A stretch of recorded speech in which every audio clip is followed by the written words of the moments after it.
Black Panthers are the single greatest threat to our national security. Our counterintelligence program must prevent the rise of a black messiah. You're looking at 18 months for the stolen car, 5 years for impersonating a federal officer, or you can go home. What do you want? Get close to Hampton. The Black Panthers are forming a rainbow coalition of oppressed brothers and sisters of every color. Neutralize him by any means necessary. So, initial thoughts of the movie. We'll start with you, Josh, because Lamar went first last time. Last time? Oh, okay. Yeah. No, I thought this was a really good film. A lot better than what we watched last time and the time before that. The last couple movies. Yeah. I was thinking, like, are they horrible? Were they horrible? I don't even remember. They weren't horrible. They were horrible, but like you put them next to this movie, maybe. Oh yeah, you know, it's like a whole other realm. Yeah, because I always liked what's his name, Lakeith Stanford, yeah. And I thought, even though I'm not a big fan of other works that Daniel Kaluuya has done, I thought he did a really good job in this one. Stop saying that, Josh. He's a good actor. He's cool. I got nothing against him. It's just other movies. I never watched that. Like, man, damn, Daniel Kaluuya, man, he was really good in that thing. You know? How you like? Like, well, no, you said your problem with him was he always is like the same, right? The same. The looks he has like a very serious look. Yeah. Like just like Lee's Lakeith Stanford, right? Stanfield, yeah, okay. Lakeith Stanfield. He always looks around like he's moving his eyes. He always has face movements. He's always doing something. So I'm all like, wow, that's acting. Danny Kaluuya, even in this, sometimes I was like, man, just do something. He doesn't have enough energy for you. And like I said, in this one he's really good. Other movies, you know, like Get Out, I liked his friend. His friend was like the best part of the movie to me. Like I'd rather do a spinoff with that character and see what he does with himself. It's funny you mentioned Get Out because 3 of the actors from this movie are in Get Out.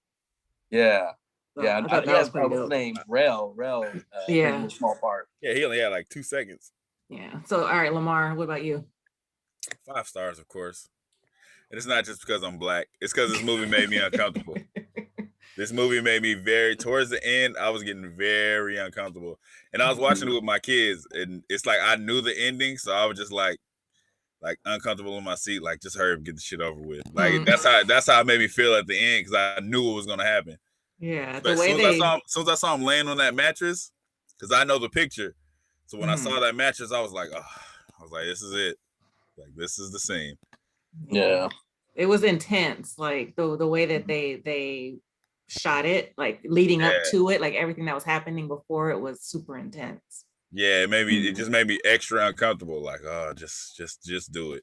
Mm-hmm. Yeah. Yeah, I figured you would love it, Lamar. Josh, I thought you would like it, but as I watched it, I was like, I wonder how he feels about Daniel Kaluuya's acting in this movie. I thought he was amazing. I think he did fantastic. Yeah, I think the voice and everything. Overall, Lakeith is like, he was fucking amazing in this movie. Yeah.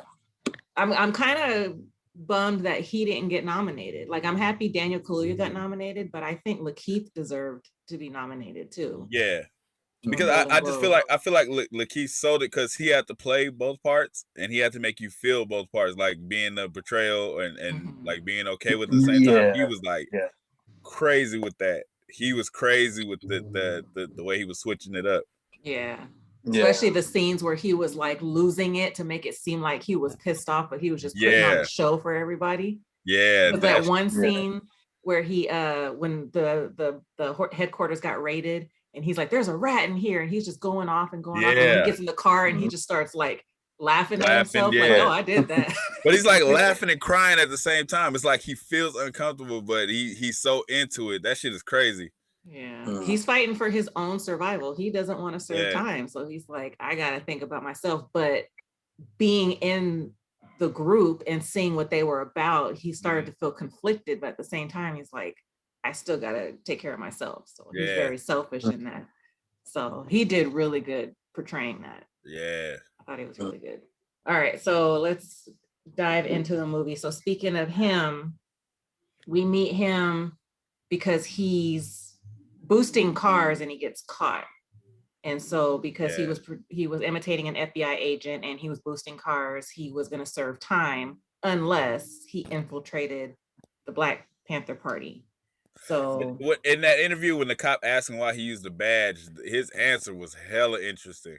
When he said when he was like, he's like, why don't you just get a gun? He said, it's more you fear a badge more than you fear a gun. And I was like, fuck, that's deep, because it's the truth.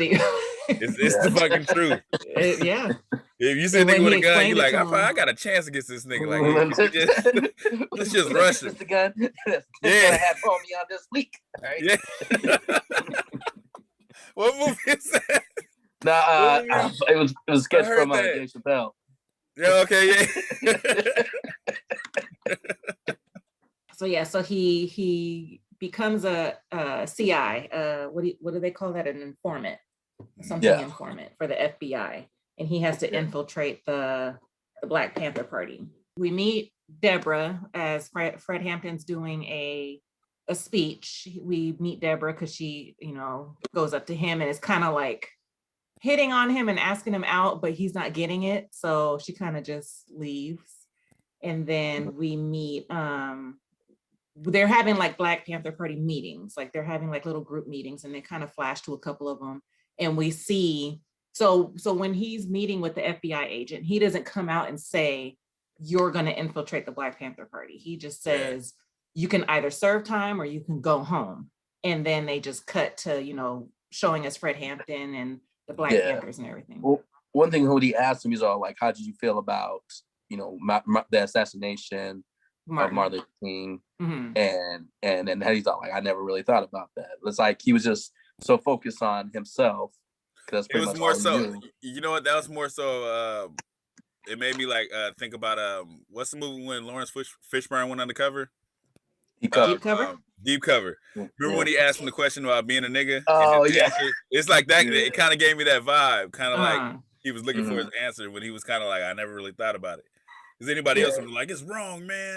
You know what I mean? Like, so it let him know, like, oh, he doesn't really give a shit. So if he did, he's like, nah, you going to jail. Yeah, for real. Yeah, kind of get a sense of who he is and where his stance is with, if he's a what do they call that? What do they call the Black Panthers? Like a activist, revolutionary activist, like that. Trying to get a sense of that's what he is. They have the meetings. He hits on a lady, a comrade, a woman comrade. They call each other that. So he hits on one of them, and then we kind of see, Fred's stance on, them as a whole. Like, respect the women just like you respect the men. Before that, though, when he's listening to class and Fred's going all deep, and he said something about rocket launchers, he was like, these niggas got rocket launchers? He's all chilling like this. Yeah. Rocket launchers. He's like, oh, they got rocket launchers? He said, these niggas got rocket launchers? He meets up with what's his name? Bill. Bill is Lakeith's character's name. He meets up with the FBI agent after he's gone to the Black Panther meetings and is telling him, like, they're not terrorists. If anything, they terrorize me because they made him do push-ups as a punishment for hitting on one of the fellow women comrades. Yeah. So he's trying to get a sense of, like, what can we do to help you out to, get information and get close to Fred. And Bill says, I need a car. I could be his driver because Fred doesn't drive. So that's a way for me to get closer to him, as if I could be his driver. Right. So they hook him up with the car. Their first mission with him being the driver was they went to a bar to rile up the Crowns, which is another group of revolutionaries. So Fred wants to get the attention of their leader. Were they revolutionaries or were they a gang? I felt like they were like the same type of group, not so much political like the Black Panthers were. So maybe revolutionary is a bad word, but I don't think they were like gang per se. The reason why I say they might have been a gang. The reason why I said they might have been gang because when he got in the car, he said, "If we get the Crowns, we get the Vice Lords. The Vice Lords are a gang." So I was thinking, huh? Young Lords? No, he said the Vice Lords. Vice Lords. The So Vice Lords are. That's a gang in Chicago. That's what I'm thinking. The Crowns was a gang. Okay. Mm-hmm. And their whole approach was like, you know where the fuck you at? Like you, as a revolutionary, your approach wouldn't be like that to other black people. Mm-hmm. Okay, so they were just a gang, like not just a gang. I think Bloods and Crips gang. type of gang. Yeah, because you know the Vice Lords are around before the Bloods and Crips. That the gang started in Chicago. Okay, And I just saw the berets and was like, oh, they're revolutionaries. Yeah, I just assumed like, damn, all right. Okay, so yeah, so they do that. Bill kind of shows his allegiance by, protecting Fred from getting cracked over the head with a bag of billiard balls. Yeah. Crazy. Bill meets up with the agent who's working with him. So the agent is Jesse Plemons, and he was in Breaking Bad. One of many things that he's in. He's from Breaking Bad. He's from like Mike too. He was an asshole like Mike. He's an asshole. So Jesse Plemons goes way back. He goes way back. He was a kid in like Mike. He was the oldest orphan. He was just fucking with Bow Wow for no reason.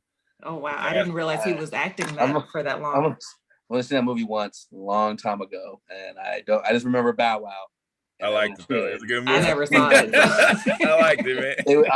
I saw it for free. That was good enough. Yeah. But Sam told me, he was from like Mike, but I just know him from Breaking Bad. That was the first show I saw him in. Yeah. Me too. But then I think I saw a couple things recently that were like older movies, and he was in it. I was like, oh shit, he was in this too. Yeah, a lot of random shit. Like he's like random. Yeah, but the other movie I think was Game Night. Game night. Game night. Game he was night. The cop. Was he the cop next door? The cop with the white dog. Yeah. He's gonna also Black Mirror, one of the Black Mirror episodes, the Star Trek one. Yeah. The Star Trek one. He's good at playing them asshole roles. Yeah, he's like an asshole and everything. In this one, he may be uncomfortable as an asshole.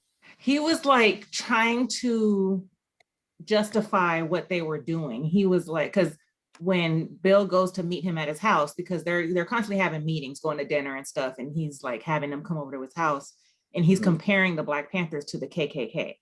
The reason why I said he made me uncomfortable, it's like he really believed what he was saying, because they would show scenes where like he's disagreeing with Nixon and the other guy. Wait, was it J. Edgar Hoover? Hoover. Yeah. So they made it seem like he was disagreeing with them, but then it was like he was still setting his ways of why he didn't like the Black Panthers. It was like creepy. Mm-hmm. Yeah. Well, like when he asked him, like, well, how'd you feel if your daughter brought Black man, and he's just like, and it was like got out of answering that. But what I'm saying is, so in that scene, he tries to make it seem like he's not racist, or not. I don't want to say tries to. It's weird. Like it's like the character makes it seem like he's not racist, but he is. You know what I mean? Like he makes it seem like he doesn't hate all Black people, but he hates the Black Panthers. Well, like he's convincing himself that he's doing his job. By doing what they're saying is up, and then even though he didn't know about like what was the informant, I got confused on this part, but maybe we can talk about it later. When he was asking them, like, "Wait, we're just gonna let these people go?" Crazy Chris Brown. I think so. Oh yeah, I was like,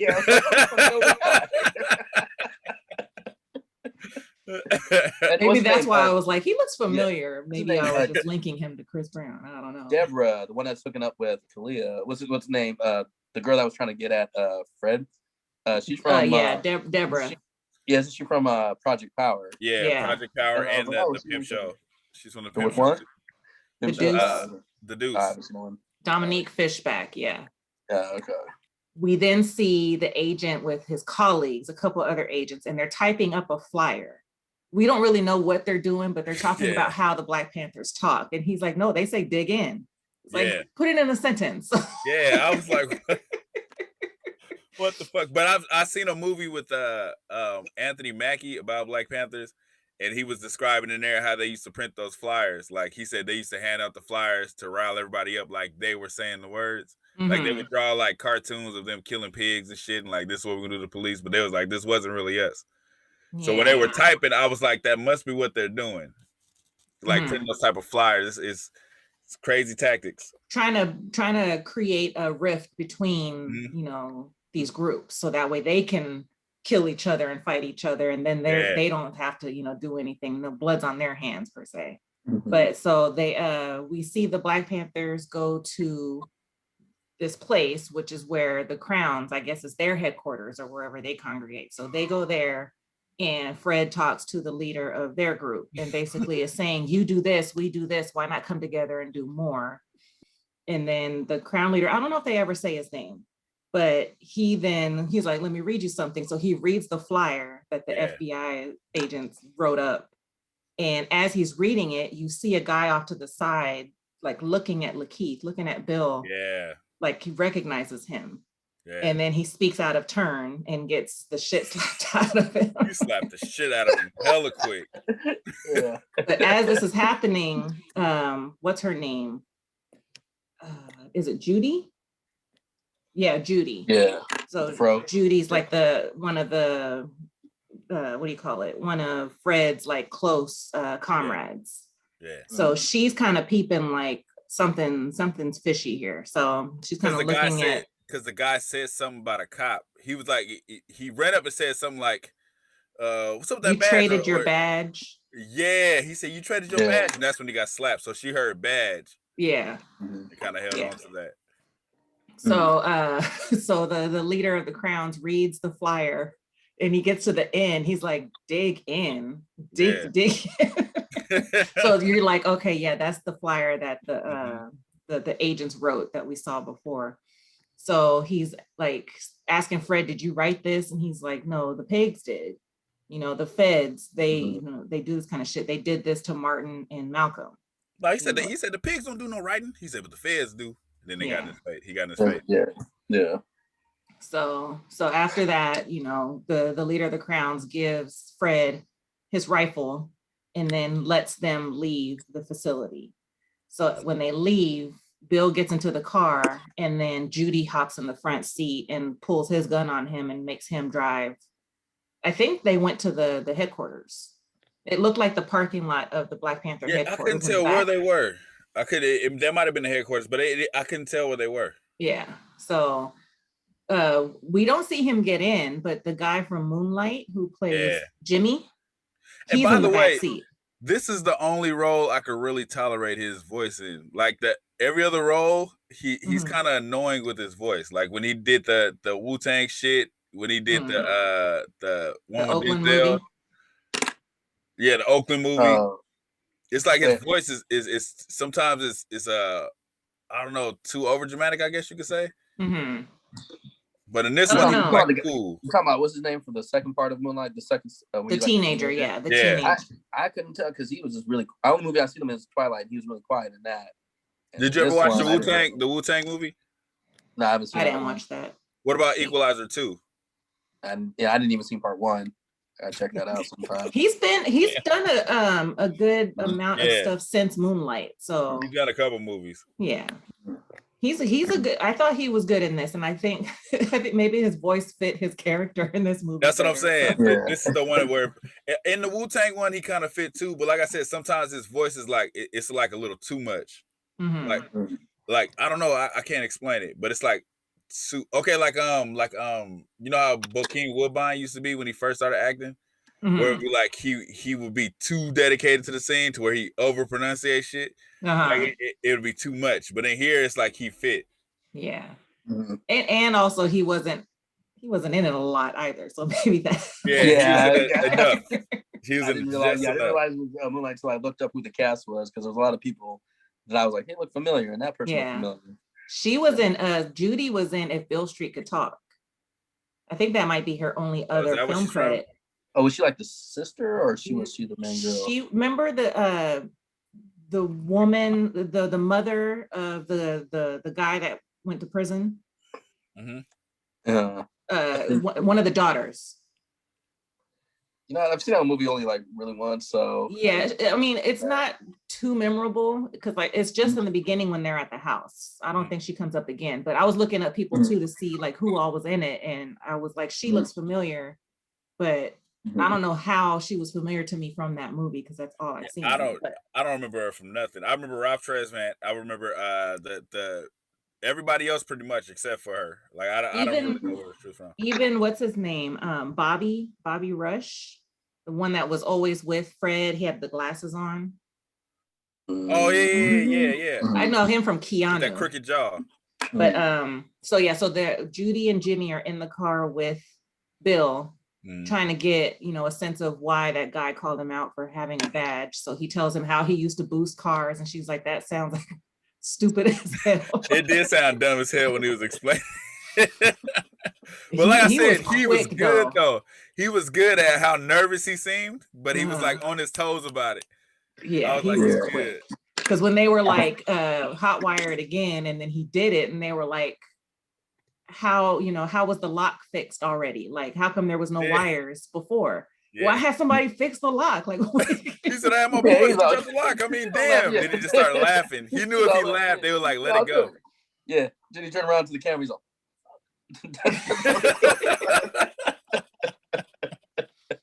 he had a couple scenes like that, like when Chris Brown was telling the story, and then they was like, I killed him. He was like, shit, I'd have did it too. That was me. Like, that was me. Ooh, boy, he lucky I wasn't here. I was like, he was doing extra too much. So after they meet with the Crowns, then they're on a mission to, make their group bigger, to connect with other groups. So they go to a church where a bunch of white folks are congregating, and they have a Confederate flag.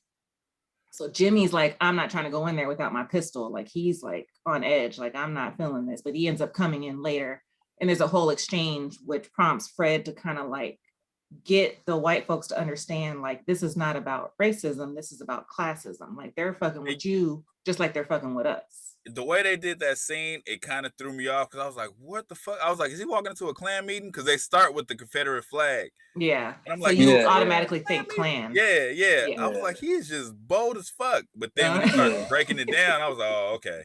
I get what he's doing. Yeah. So, and then they were agreeing too, like, yeah, like, we have shitty schools, we get fucked with the police fuck with us. I mean, just, so it's not about race. I'm like the bottom of the barrel, just like you guys are. I mean, they don't get it as bad, of course, but so then they kind of get them on their side, and then they go to a funeral, outside of a funeral, where it's a Puerto Ricans, and they have their own, I guess, would you call them a gang too, or they have their own revolutionary?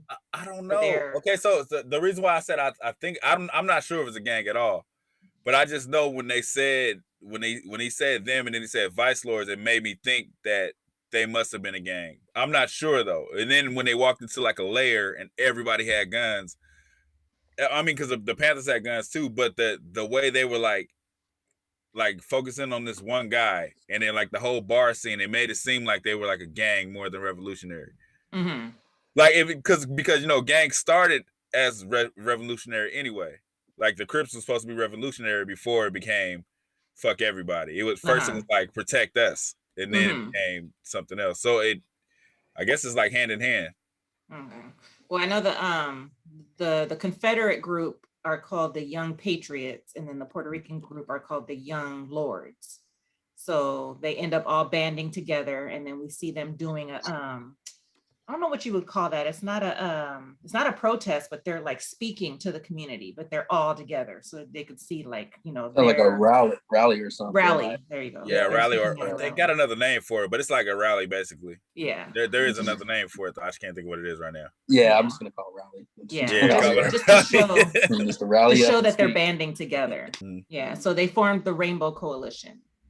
So because of the success of the Rainbow Coalition, the FBI is like, fuck, we got to do something about Fred Hampton, because it's getting out of hand. So they arrest him for stealing ice cream. And he goes to prison. And you said he gets what? He initially got 5 years. But then he gets paroled, or what happened? How does he get out? It was like an appeal. Yeah. He appealed, but they let him out, but then he lost his appeal. So then later he was supposed to go back in. We're going to take him back. Yeah. So he gets sent to prison for stealing ice cream. And because he's gone, now the groups are disbanded. Like, people are, leaving the Black Panther everything was Party. like falling apart. Everything's falling apart. But Bill gets promoted. he becomes like Secretary of Defense or something like that. Yeah. And this is where we see him meet with Black Panther from New Haven, who's talking about how they had a rat in their chapter and, you know, they had to, you know, get rid of him. Yeah. Basically torture him and get rid of him. And that's when he started like, that was me. Man. Yeah. I'd have killed his ass too. He was lucky I wasn't here. I was like, he is stupid. And he went straight to the guy like, you know they kill a motherfucker. He was like, do they know who I am? He was like, do anybody else know who I am? I was like, yeah, you get nervous now. Mm-hmm. Well, I like how they're showing like clips of what's his name? What's his name? Bill? How he's like talking about how you know how like they show him in that interview where he's showing clips of him being interviewed. So at the whole like movie, they're seeing parts of him talking about why he trusted the FBI agent or like what was his heroes growing up. And I guess that's actually a real documentary. Yeah. Oh yeah, they said it was a real one from 1989. Yeah. So that was interesting how he's all saying like growing up we didn't have too many heroes to look up to. So like, did you say something about that's the reason why he was kind of like becoming close with besides you know getting paid to do something, not going to jail, why he was getting close with the FBI agent? With the agent, yeah. He didn't have any role models, so he kind of looked at him as a role model. Which is weird as fuck. Like I don't know how. That's how bad it is. He had no role model. That's the closest one, and then he starts hanging out with Fred and the Black Panther Party, and then that's where he started realizing, like, damn, fuck, shit, maybe I should have done this a while ago. Seems like he has like he's becoming. What's up? And the crazy angle is Fred is only like 19 for most of this movie. It's like they make him seem so much older in the movie, but he was a kid basically running all of this shit. Because he was 21 when he died. 1969, right? That's when he was killed. And the movie starts in 1968. So he's like 20, 21 throughout the movie. Yeah. I mean, still young. That's still a baby. Like to be doing everything he was doing.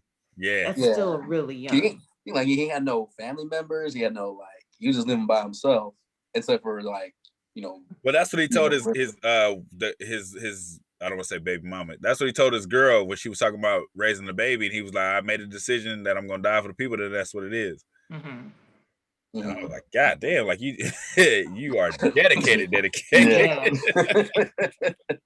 And too deep. And then I like because you know, in most movies when the leader is like a speech giver, they make it a moment. In here, it always seemed like it was just off the fly. Like he was telling the girl, like, "I don't write speeches." It always seemed like he would just say it was on his mind, and that's what I appreciated, I guess, about it. I've heard parts of his speeches, like his real speeches, but in the movie, it's like he's really freestyling what he's saying. It just happens to make sense what he's saying. It's not constructed to make it sound deeper than what it is. He's just like being honest with everything he's saying. Yeah, I like that angle of it. So after they talk about the rat in the New Haven chapter, Bill goes to talk to the agent, asking him, you know, who else knows my identity and everything. And the agent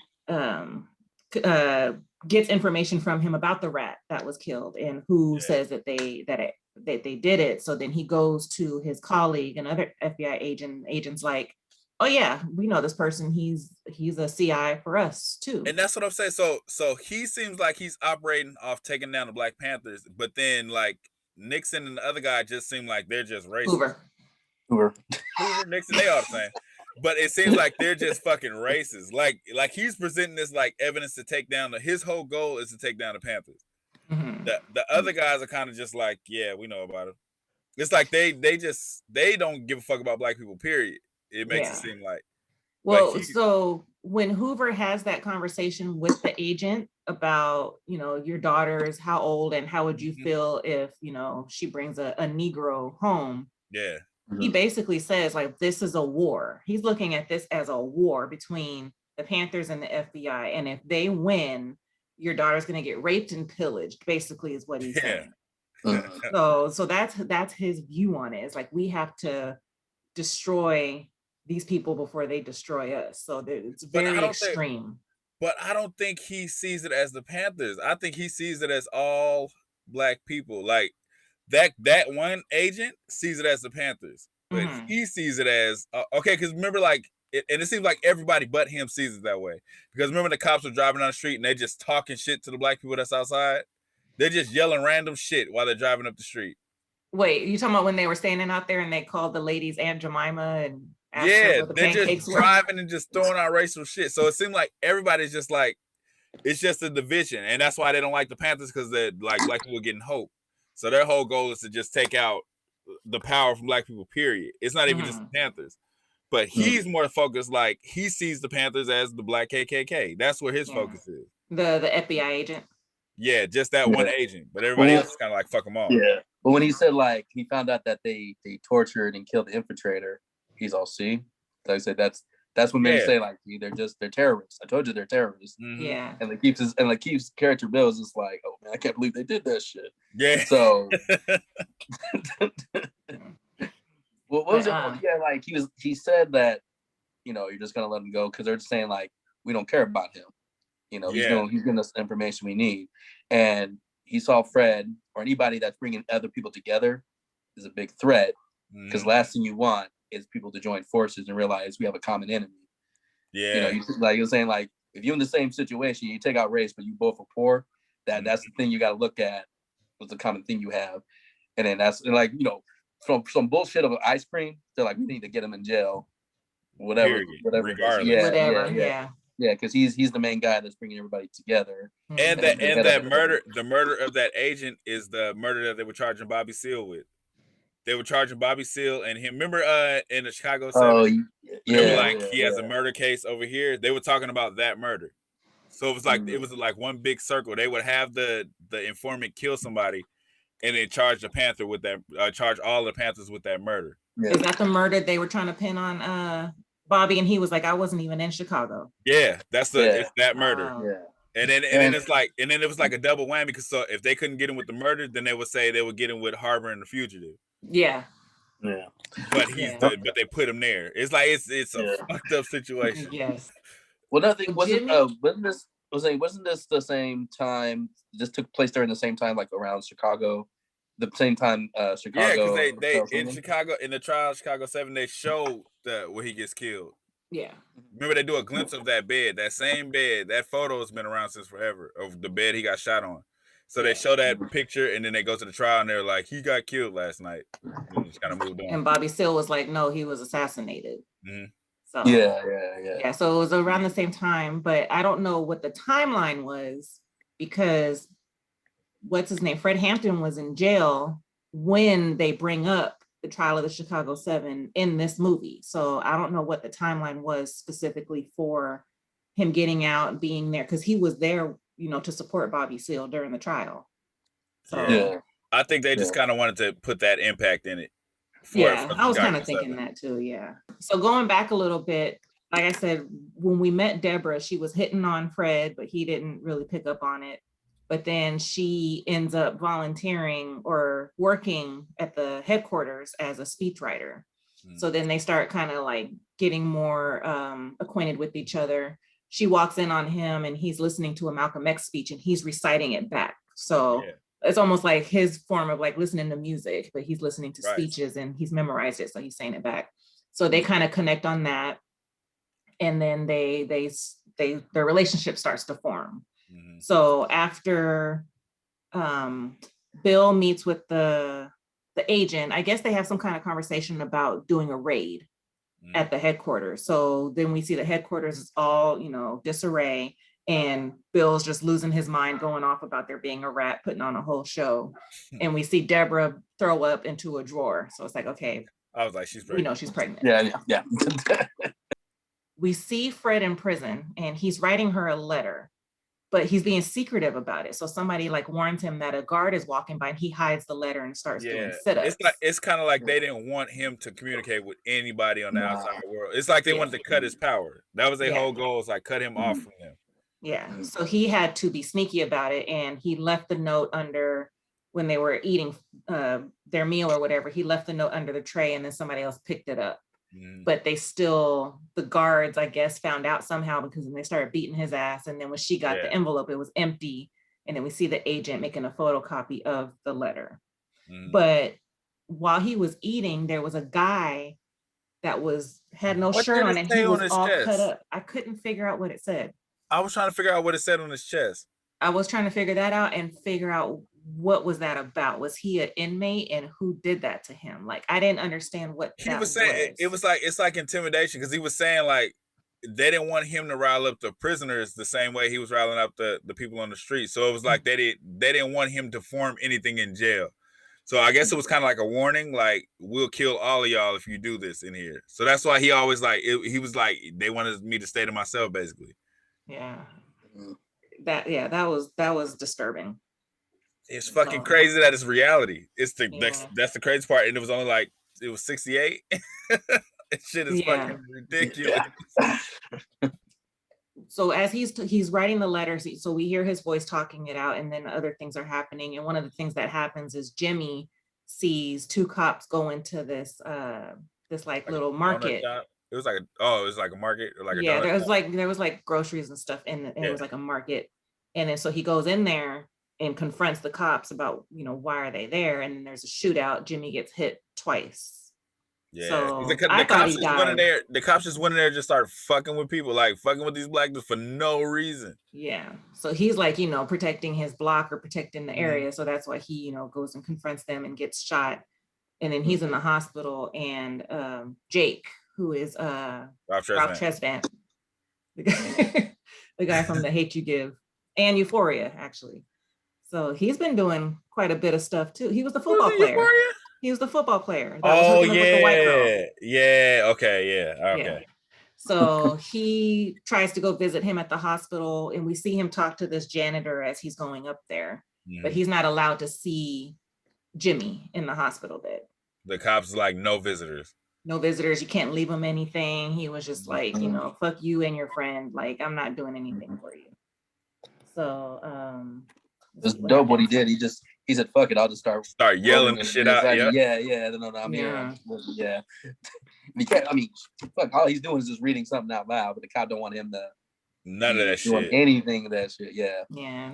Terrorists don't get any kind of special treatment. So yeah. But, so the next big scene is the shootout between the cops and Judy, this other guy, and Bill. So they're outside just antagonizing the neighborhood, and the Black Panthers have had enough. They get Deborah to leave, even though she's like trying to stay. Yeah. And Judy like calls her out on, having to think about other than herself, because she knows. She's like, I see the signs. I know you're expecting. So Bill says he's gonna go up on the roof. So Bill tries to go to the back door and do his thing. He's like, yeah, man, I'm gonna go guard the roof. Yeah, he goes in. He's about to go downstairs. He sees somebody look at him. He's like, oh, I'm gonna go upstairs. Yeah, he's like, it's good. Yeah, I'm gonna go guard the roof. I was like, what? Yeah. So the shootout, so she opens the window and she's standing there with the shotgun, but no shooting happens. It's kind of just like, nothing's happening. Standoff. But then they see what they think is a sniper on the roof. It's Bill. So then that's what prompts the cops to start shooting, and it's this whole shootout. Nobody gets killed, but the one guy that's shooting from the headquarters with Judy gets hit, and then they surrender. This scene made me so uncomfortable, because you guys seen the movie Panther, right? Yeah.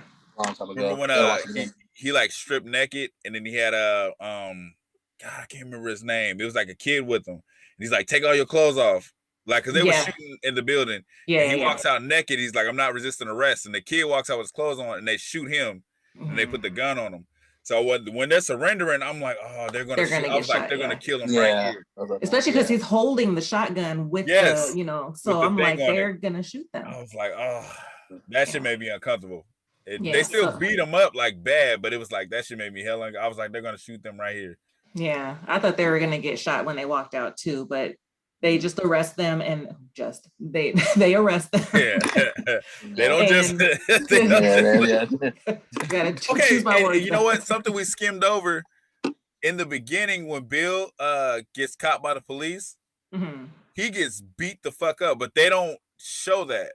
Like, he gets pulled over, and then he comes into the cell and he's bleeding all over. Like, when he's I thought that too. I thought that too, but remember when he had the guy handcuffed in the bar, he hit him with the back of his head on his forehead.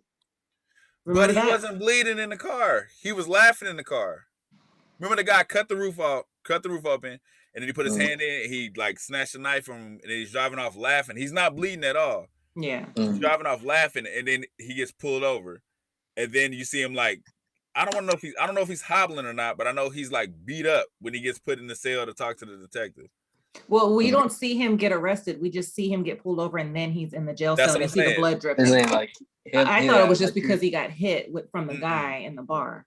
So what you're saying is, Lamar, is that like, you know, they show 1 minute he's driving, gets pulled over, and the next minute he's in there. So just insinuating that since he has. That's what I'm saying. It's like yeah.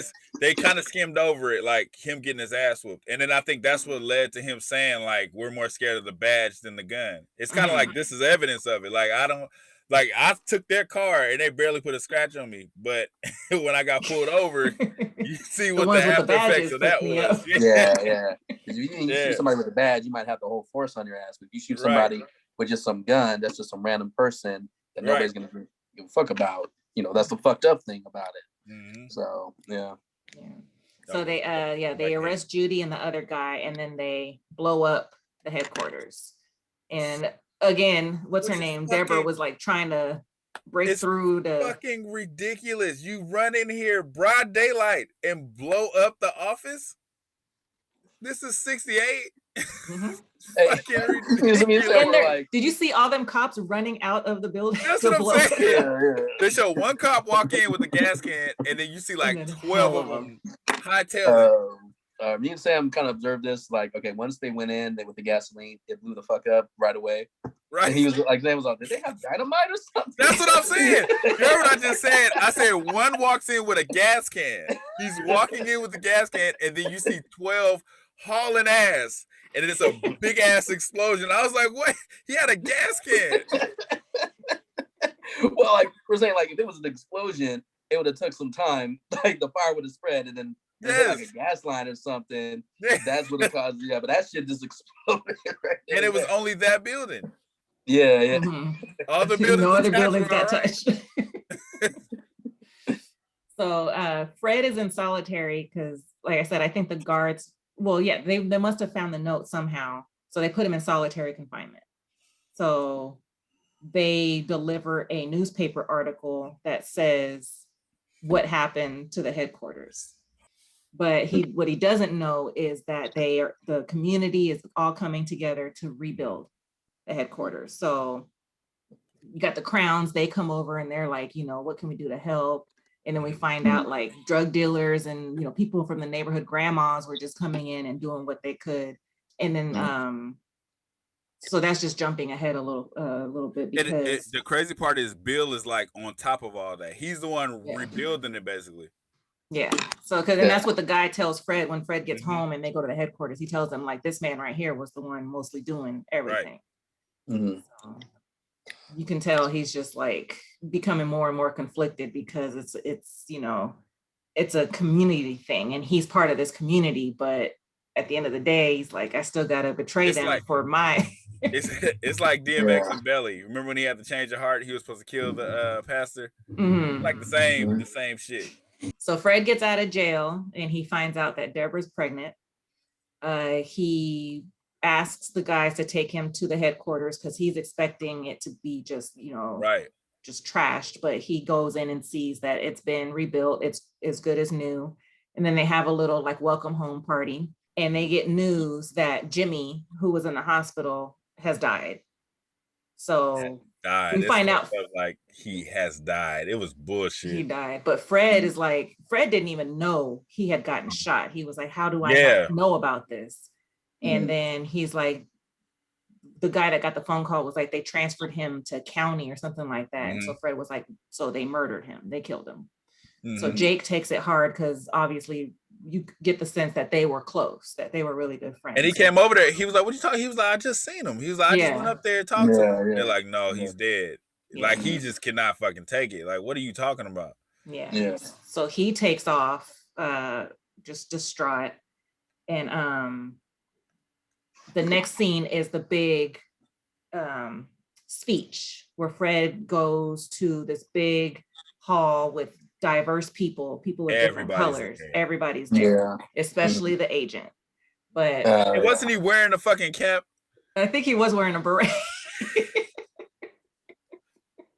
And he was throwing his fist in the air, chanting along too. But Fred had an amazing speech, and part of what he was saying was, you know, I don't expect to die this way, and this way. Basically, I expect to, you know, his fate is what it's going to be, which is he's going to die for the cause. And you see Deborah just emotional, just hearing him say this, pregnant with his child. He knows he's not bullshitting. He knows that, you know, his fate is to, you know, go when he goes, and it's not going to be, you know, 20 fucking years old. 20 years old. So yeah, so Bill's chanting along. He sees the agent, but he's kind of shocked that he's there, but he just keeps it going. He just keeps with the chant and everything. Yeah. So then it's going, we see Jake go to the janitor. Like I said, when he went to the hospital, he was talking to this janitor. He went to where the janitor lives at like a trailer park or a trailer, and is asking him for information. But the janitor's like, you're not fucking up my money. I'm not telling you anything. Right. Calls the cops on him because he has I guess the rifle that the Crown. No, he bumped into him, and the rifle fell out of his jacket, and then he runs in the house and calls the cops. I was like, why you gotta call the cops, man? Like, he ain't.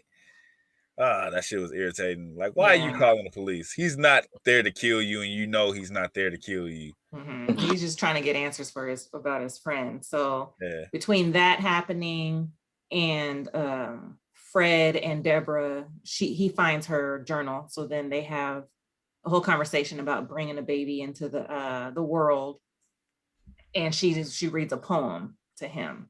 And as the poem's being read, Jake is involved in a shootout with the cops.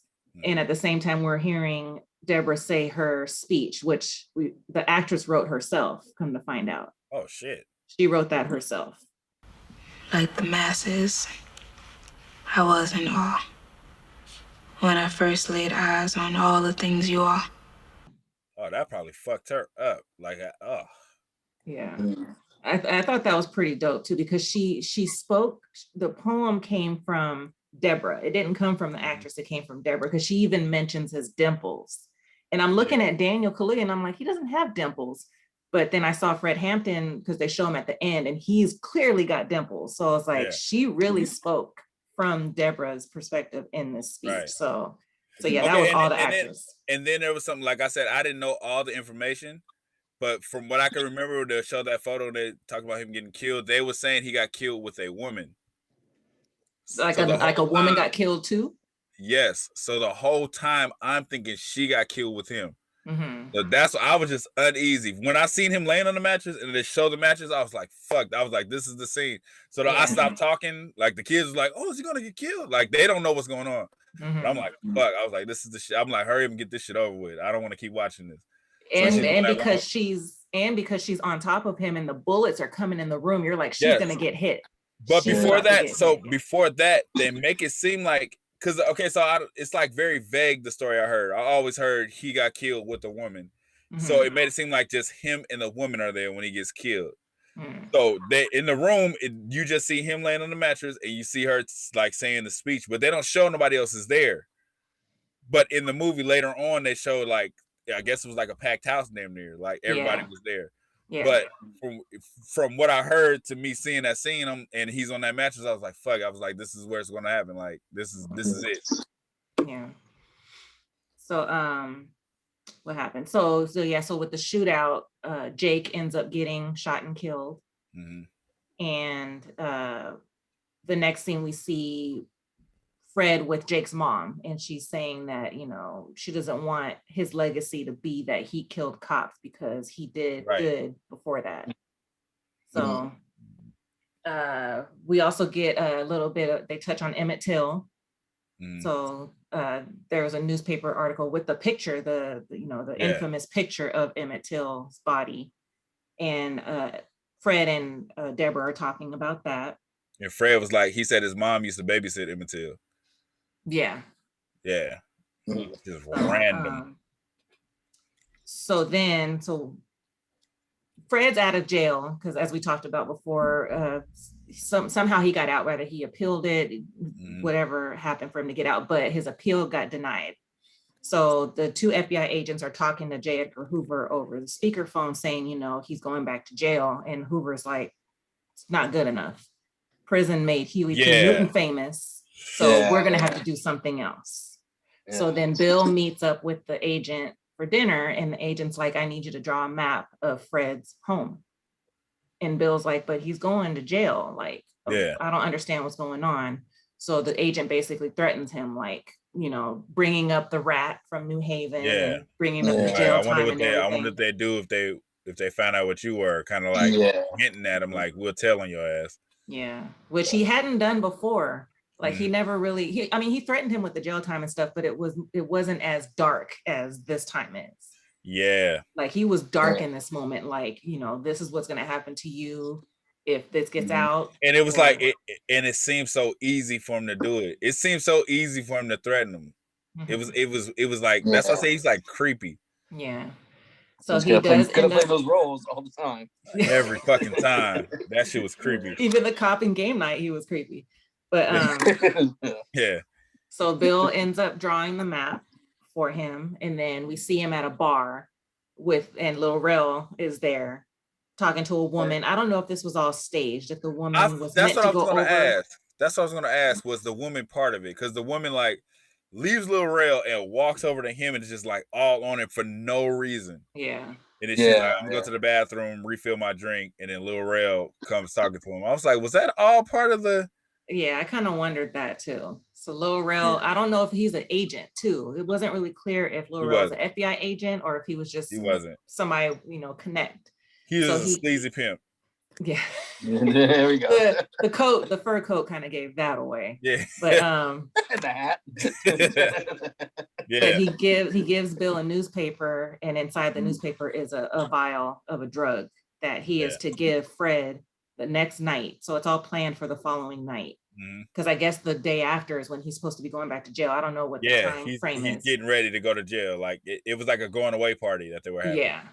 So Bill goes to the going away party, and there's a bunch of people there, and the Crowns give Fred a wad of money and tells them, you know, go on the run. Like there's nothing wrong with running. But Fred's like, it's just 5 years, you know, we need to focus on the medical center and save more lives, and we could do that in the 5 years that I'm going to be serving. Like, you know, I might as well just, you know, do the bid. Because they are hella plans, and he's like, what are y'all talking about? Like, take this money and fucking start the medical thing. And they actually started it too. After the movie, I searched it. They started that the medical thing. Is it named after Jake? Because he tells them to name it after Jake. So it's still there. And then we see Lakeith, you know, probably battling with himself, or Bill, I'll say, battling with himself because he knows what he has to do. So he goes up to Fred. So every time before he would do something and he'd get in the car and laugh and leave. This time he was not fucking laughing. It was like he felt like shit for what he did this time. Like everything else was kind of like I don't want to say a joke, because remember he brought the dynamite and he laughs because he's wearing the wire that didn't work. It's like he always laughed after he left, but this time he was like so fucked up he just left. Yeah. And so like laughing, like being hysterical, and the other times he was laughing. Like hysterics. Like he would remind himself like why I'm doing this. Like it'll be funny to him. It's like a game to him. But this time he was like fucked up about it. Like I don't want to do this.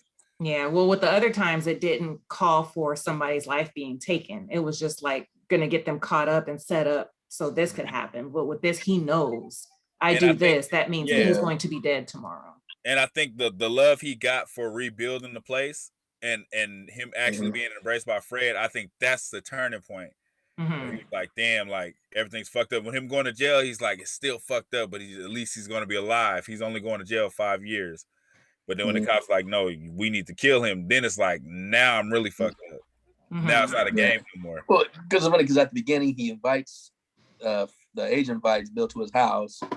He like shows him his kids and was like, "Hey, I'll fix you something, help yourself to some drinks." Yeah, you know, but really, just only reason why he's there because he's using them, and then he's hanging out with these people that actually do care about him, even though they don't know what his, you know, agenda is. So it's kind of like you know, Okay, this is actually what's up. And no, that's what I'm saying. That betrayal of that agent, I don't, and it's fucked up to say, I don't think he was racist like that. His character, it was more so he's just against the Black Panthers. Yeah. But then it was like he had a turning point too, when it's like when the guy asked him the Negro thing about his daughter. I don't think he really had a problem with the Negro thing about his daughter, but it was like more of a it's his job on the line type shit. You know what I mean? It's now you got to pick: are you white or are you them? Are you with us or them? Yeah, pretty much. That's he's like that's confused. Like if you probably be disgusted if you really didn't like Black people, be disgusted at the fact. Yeah, and you would react that way. Yeah, like my daughter would never bring a Negro home because she would know better. I'd raise her not to do that. He didn't have that kind of reaction. That's what I'm saying. So it's a fuck that I don't agree with him at all. But it's like they portrayed that character to not be racist, but to more so just be focused on the Black Panthers because he assumed the Black Panthers were the Black KKK. Yeah, or a terrorist, like as they were calling him. Yeah. So he was just looking at it through that lens. Yeah, like, he believed that whole hype. Like because he was questioning some things, like you could see in his eyes, like he was like, "Wait, we're doing this." Yeah, Edgar Hoover. But it seemed like eventually he'd probably be like, "Yeah, I have to do my job and take care of my family. I got kids and a wife." That's when so he had to make a decision. First. Yeah, that comes first. So if my job's on the line, I'm gonna have to do what my job tells me to do. Yeah. And that I didn't know. I was like, that looked like Martin Sheen was J. Edgar Hoover. Yeah. And he looked like this guy named George C. Scott. Like if you see like the contact lenses and the way they made his hair, he looks like this guy that was in Patton, this movie called Patton or Exodus. So I just kept on seeing that guy. You don't know what I'm talking about, but if you see no. Like I'm gonna see if I can see a picture of like George C. Scott and Martin Sheen as. I'll put a thing up on the video. Like gosh, I'll do a split screen. Or maybe I'm tripping. I don't know, but I was distracted. Yeah, Martin Sheen, like the makeup on him was crazy.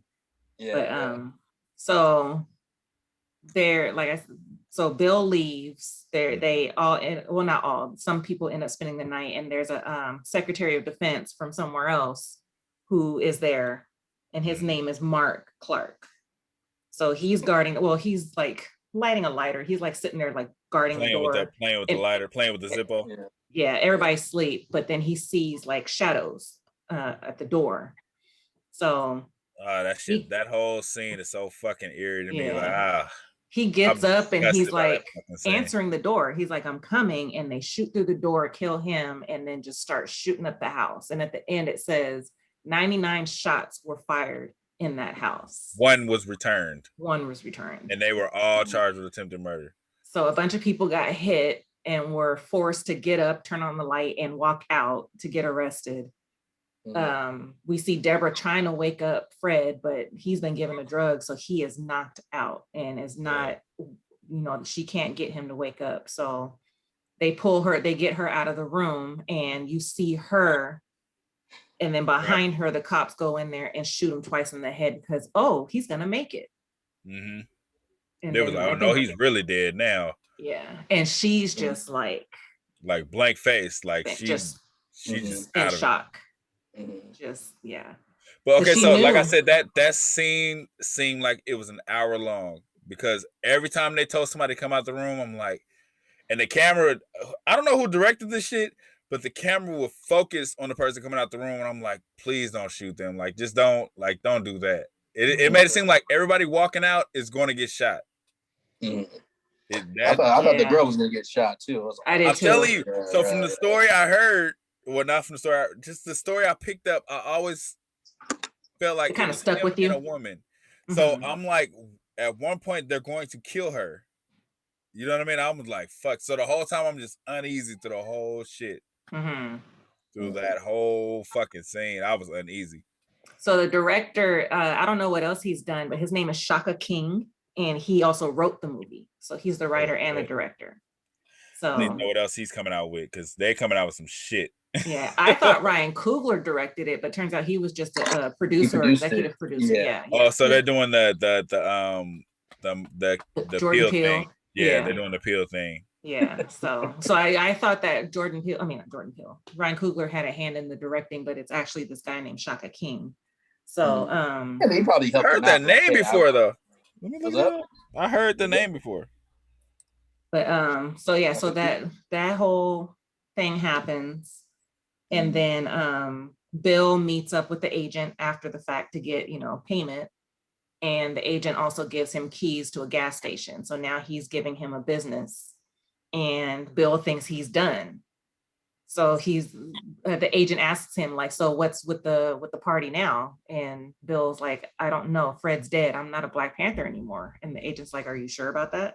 Right. So that's Like, the kinda end of letting the them know, movie, like, and then you're all not of the rest done. of it. Yeah. Yeah. The rest of it is just like text telling us what happened, but basically they say he continues to be an informant. Yeah, they show the actual footage of the real Yeah. Bill. Yeah. They There's so a the documentary guy I want to check. Bill, It's called The Prize or whatever. I forgot what it's called, but Eyes on the Prize. Eyes on the Yeah. Prize. Yeah. Yeah, And so he's all they asking show him- him the interview at the end, the Yeah. ending of his interview, and they Yeah, and he's all- actually, Lakeith like favored him big time. Yeah. Lakeith had him down. Yes. Yeah. Well, remember he's all like, so how do you? What would you tell your son about your thing with? And it's like his you answer seen his was just video. like, dude, do you know what you did? like don't fucking lie. How you lying? You put And on he a did front that you because he did all committed this stuff. suicide. They said right after that interview, right? Yeah. Right after it was aired. Yeah. So they aired it, and that night that it was aired is when he killed himself. So, Yeah. and then they said Fred Hampton was 21 years old. Yeah. And the guy, Mark Clark, that was guarding the door was 22. So they were the two that were killed in that shootout. And they were both babies. And so, okay, so I love this movie, but I don't think I can handle watching it again. Yeah. That ending had me so uneasy. The ending was like, even watching it the second time, it was just like chills. Like, even though, and like it's just I said, the way they shot it. The way that they shot it. I knew what happened. I know the ending of that story, but it's still like when it got there, I'm just like, every time he was alone with her in the room, I'm like, fuck. I'm just uncomfortable. Like, just let him do it. Like, just breeze by it so I can get this movie over with. Man.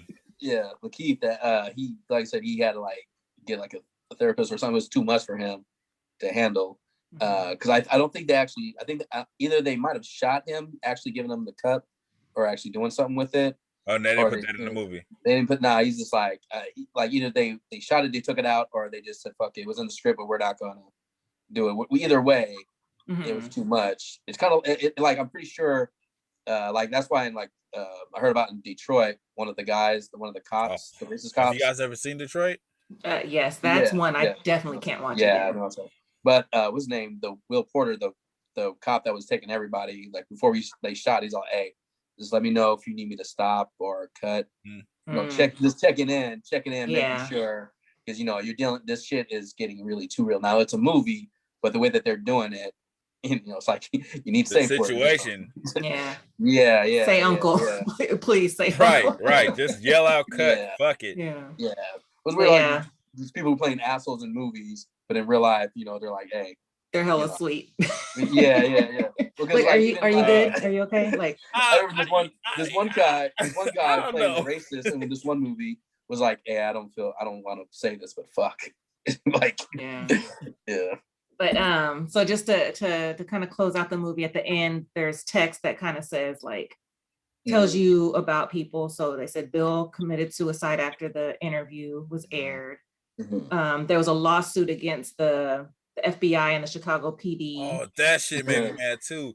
They were suing for what, 44 million, and 47.7 million, and they got in a settlement 1.85 million. And it took 12 years. Yeah. And then it said Fred Hampton Jr. was born 25 days after Fred Hampton was killed. And he was running the what did she started something after that. The Black Panther Party Cubs, and he's the chairman of that organization. So and they're both, she's still alive too. She's still, doing stuff there too. So I think that guy committed suicide because after that documentary, it's like you don't have to worry about the police no more. Like that's a whole other level. Yeah. It's like you do have to worry about the police because you told on them, but then you have to worry about the community. Is like That was you? You ain't got nobody, you know. But I feel bad for your wife, your kid, whoever. Yes. No, because they're gonna get it because you're not here. Yeah, and you can resent your father. You're not gonna be anything like your father. You're still gonna get shit for what your father did or whoever, you know. Yeah. But this movie sat with me after I watched it, and I started like researching stuff, because one thing that bothered me was the timeline about Trial Chicago 7 and him being in jail.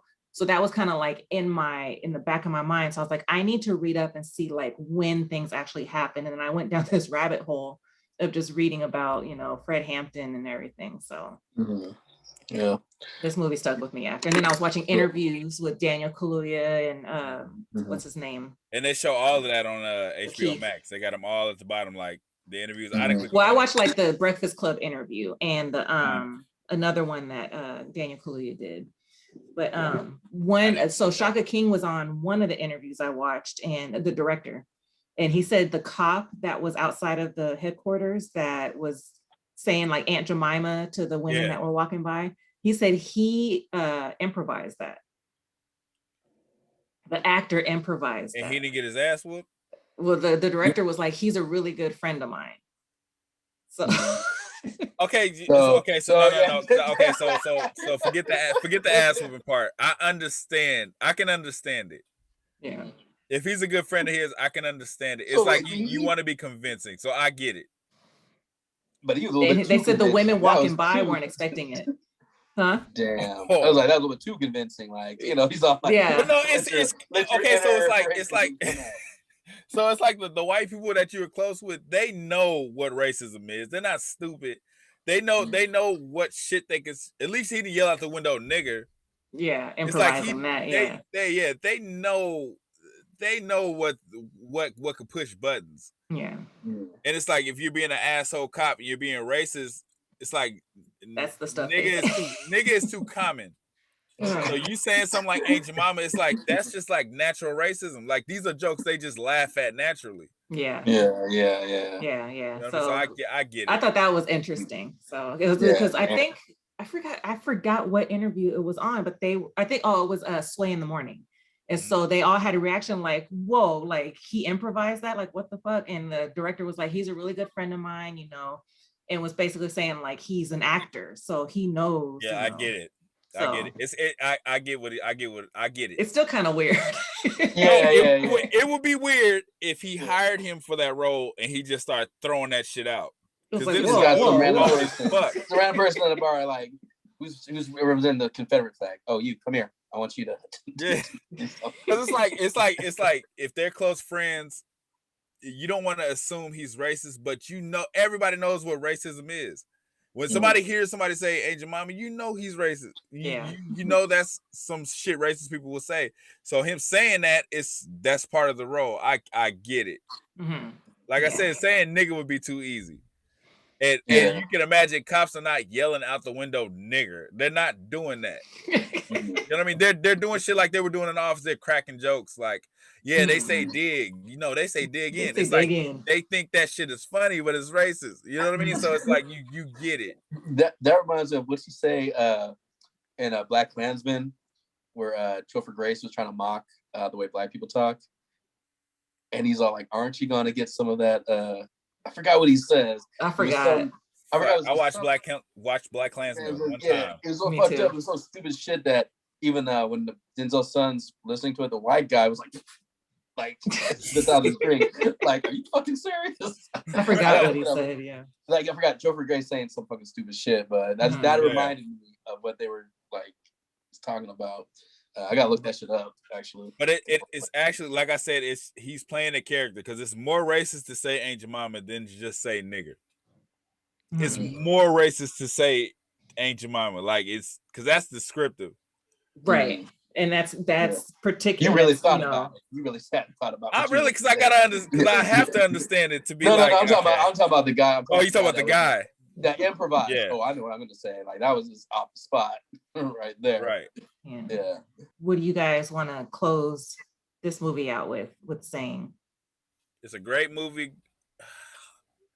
I don't want to say great story because the ending is fucked up, but it's an important story, and I'll never watch it again. Yeah.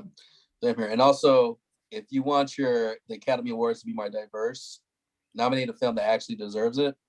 And I would highly recommend. Stop with your fairy tales. That's not gonna happen. No, that's not gonna happen. No. I'm just saying. Here's what I was saying. Like I get irritated when people nominate some bullshit and like, well, there's nothing else. I'm like, nah, there's some other things out there. Right. This one's worthy for sure. No, that's what I'm saying. I'm being sarcastic. You know they're not gonna look at it. No, I mean they don't have, like, to me, if this didn't get nominated or didn't win if it didn't win an Oscar, it's still a great well-made film that came together. So it doesn't really need that shit. We just gotta accept that the Oscars are not as important as people make them seem.